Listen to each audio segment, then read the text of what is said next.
کس کو نہیں معلوم کہ زیادہ کھانے سے وزن بڑھتا ہے، اور اکثر ہم موٹاپے کا شکار افراد لوگوں کو پہلی نصیحت یہی کرتے ہیں کہ کم کھایا کرو۔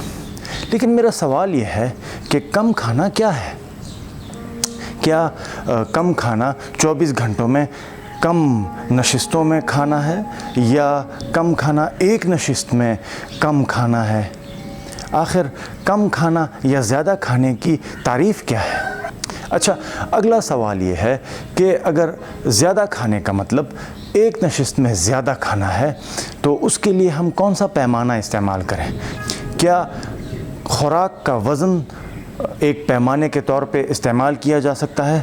مثلاً کیا 1 کلو چینی اور 1 کلو کھیرا ایک برابر ہے؟ 1 کلو چینی میں 1 کلو خالص چینی میں 4000 کلو کیلوریز ہوتی ہیں، جبکہ 1 کلو کھیرے میں تقریباً 100 کلو کیلوریز ہوتی ہیں۔ بہت کم لوگ ایسے ہوں گے جو ایک ہی نشست میں 1 کلو چینی خالص کھا سکتے ہوں گے، لیکن تھوڑی سی کوشش کر کے 1 کلو کھیرا کھایا جا سکتا ہے۔ تو کیا 2 مختلف افراد کا 2 مختلف خوراکیں جو کہ وزن میں ایک برابر ہیں، ان کو کھا کے ایک جیسا وزن بڑھے گا یا کم ہوگا؟ یہ میرا سوال ہے۔ ظاہر ہے بالکل نہیں۔ جو بھی لوگ وزن کم کرنے یا وزن کو قابو رکھنے میں دلچسپی رکھتے ہیں، آپ نے ان کو ایک لفظ بہت دفعہ استعمال کرتے ہوئے دیکھا ہوگا، اور وہ کیلوریز یا کلو کیلوریز۔ عام طور پر کیلوریز کا لفظ استعمال ہوتا ہے۔ یہ کیلوری کیا ہے اس کے بارے میں پھر کبھی تفصیل سے بتاؤں گا، لیکن سمجھنے کی بات یہ ہے کہ کیا 2 مختلف خوراکیں جن میں ایک جیسی کیلوریز کی مقدار ہے، کیا ان کا بھی وزن پہ اور صحت پہ ایک جیسا فرق پڑے گا؟ مثلاً اگر آپ 100 گرام خالص چینی کھا رہے ہیں اور اس کے مقابلے میں آپ 100 گرام خالص گوشت یعنی پروٹین کھا رہے ہیں، اور اس کے ساتھ یوں سمجھ لیجئے کہ آپ نے 100 گرام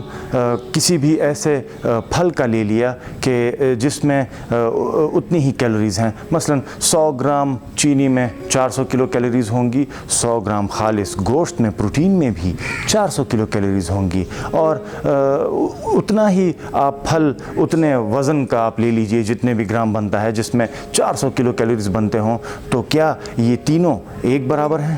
بالکل نہیں، کیونکہ ان تینوں کی نیوٹریشنل ویلیو میں فرق ہے۔ جو 100 گرام چینی ہے اس سے آپ کو 400 کلو کیلوریز مل رہی ہیں، لیکن اس کے علاوہ آپ کو کچھ نہیں مل رہا، صرف انرجی مل رہی ہے، اس کی کوئی نیوٹریشنل ویلیو نہیں ہے۔ کیسے؟ جو 100 گرام پروٹین گوشت خالص گوشت ہے مثلاً، اس میں آپ کو 400 کلو کیلوریز ہی مل رہی ہیں، لیکن ان 400 کلو کیلوریز کے علاوہ آپ کو اور بھی بہت سے اجزاء اس گوشت میں مل رہے ہیں، بہت سے منرلز اور وائٹامنز اور بہت سے مائکرو نیوٹرینٹس۔ اور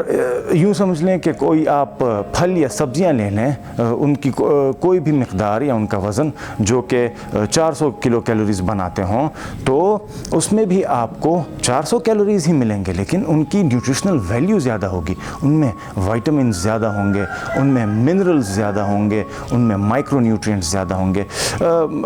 سائنسدانوں نے ان خوراک کو 2 بنیادی حصوں میں تقسیم کیا ہے، میکرو نیوٹرینٹس یعنی فیٹس کاربوہائیڈریٹس اور پروٹینز، اور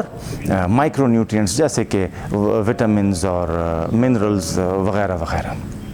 وائٹامنز ہم سب جانتے ہیں، A B C D E K وغیرہ وغیرہ، اور منرلز میں آپ کے بہت سی چیزیں آ جاتی ہیں، calcium, potassium, iron, magnesium, manganese وغیرہ وغیرہ۔ اس پر پھر کبھی تفصیل میں بات کروں گا۔ تو جیسے کہ میں نے آپ کو بتایا کہ کوئی بھی پھل یا سبزیاں جو کہ متنوع خوراکوں میں آتے ہیں، کیونکہ وہ آپ کو صرف کیلوریز، صرف انرجی نہیں دے رہے، بلکہ اس کے علاوہ بھی بہت سے مائکرو نیوٹرینٹس دے رہے ہیں، وائٹامنز دے رہے ہیں، منرلز دے رہے ہیں، تو ان کی نیوٹریشنل ویلیو زیادہ ہے، کیونکہ وہ کیلوریز کے علاوہ بھی آپ کو بہت کچھ فراہم کر رہے ہیں۔ جو پروفیشنل ڈائٹیشنز ہیں، یعنی کہ جو لوگ مختلف عام لوگوں کو ڈائٹ کے بارے میں، خوراک کے بارے میں مشورے دیتے ہیں، نصیحت دیتے ہیں، وہ صرف مائکرو نیوٹرینٹس کا، صرف کیلوریز کا خیال نہیں رکھتے، صرف یہ نہیں دیکھتے کہ آپ فیٹس کتنے کھا رہے ہیں، آپ کاربوہائیڈریٹس کتنے کھا رہے ہیں، آپ پروٹینز کتنے کھا رہے ہیں، بلکہ اس چیز کا بھی خاص خیال رکھتے ہیں کہ مائکرو نیوٹرینٹس کی کمی نہ ہونے پائے، یعنی وائٹامنس اور منرلز کی بھی کمی نہ ہونے پائے۔ اسی لیے میں کسی بھی ریسٹرکشن ڈائٹ کے خلاف ہوں، کیونکہ جتنی بھی اقسام کی ڈائٹس ہیں ان میں کسی نہ کسی خوراک کو ڈائٹ سے، خوراک سے نکال دیا جاتا ہے، اور اس کا نقصان یہ ہوتا ہے کہ آپ کے جسم میں کسی نہ کسی چیز کی ضرور کمی واقع ہوتی ہے۔ ہمارے جسم کو اتنے مختلف متنوع چیزوں کی ضرورت ہے، بہت چھوٹی چھوٹی مقدار میں، کچھ چیزوں کی بہت تھوڑی مقدار میں، کچھ چیزوں کی زیادہ مقدار میں، لیکن مختلف چیزیں اپنی اہمیت رکھتی ہیں، اور ان میں سے کسی بھی چیز کی کمی مختلف مسائل پیدا کر سکتی ہے۔ تو ریسٹرکشن ڈائٹس میں ان چیزوں کی ضرور کسی نہ کسی چیز کی کمی واقع ہو جاتی ہے۔ میں نے اپنی پچھلی ویڈیوز میں بھی اس بات کا ذکر کیا تھا کہ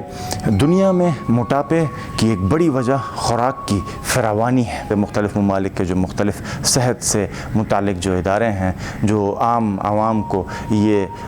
مشورے اور نصیحت دیتے ہیں کہ خوراک میں آپ نے کیا کھانا ہے، کیا نہیں کھانا، وغیرہ وغیرہ، ان کا زیادہ تر جو توجہ کا مرکز رہا وہ مختلف خوراکوں کی کم از کم مقدار، یعنی منیمم پہ رہا، اور وہ میکسیمم یعنی زیادہ سے زیادہ مقدار کا بتانا ہی بھول گئے۔ اس کا نتیجہ یہ ہوا کہ زیادہ تر لوگوں نے زیادہ سے زیادہ نشاستوں کا، کاربوہائیڈریٹس کا استعمال کرنا شروع کر دیا، اور یہ کاربوہائیڈریٹس اور نشاستیں صرف میٹھے کی شکل میں ہماری خوراک میں شامل نہیں ہوئے، بلکہ اس میں بہت سے اجزاء جیسے کہ ہماری خوراک میں جو زیادہ ہو گئے،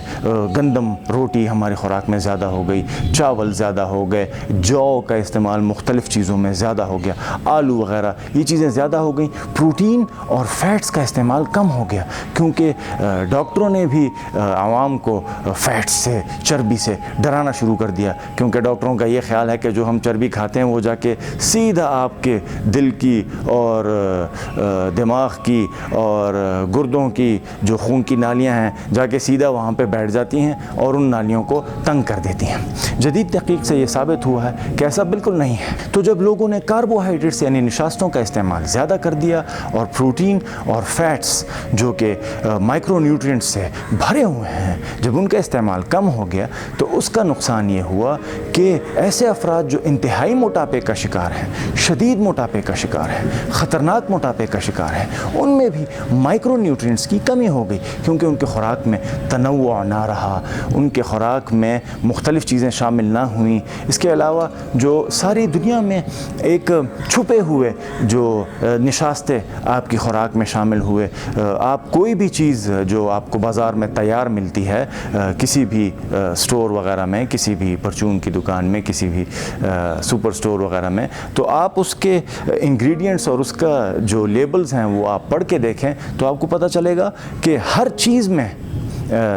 کاربوہائیڈریٹس جو ہیں وہ شامل کیے گئے ہیں، جو اس چیز میں پہلے سے موجود تھے وہ تو ہیں ہی ہیں اور اس میں شامل کیے گئے ہیں، یعنی ہماری آج کل کی خوراک میں کاربوہائیڈریٹس بہت زیادہ ہیں۔ جیسے کہ میں نے پہلے بھی ذکر کیا، مائکرو نیوٹرینٹس 3 قسم کے ہیں، فیٹس، پروٹینز اور کاربوہائیڈریٹس۔ ایسے بہت سے فیٹس ہیں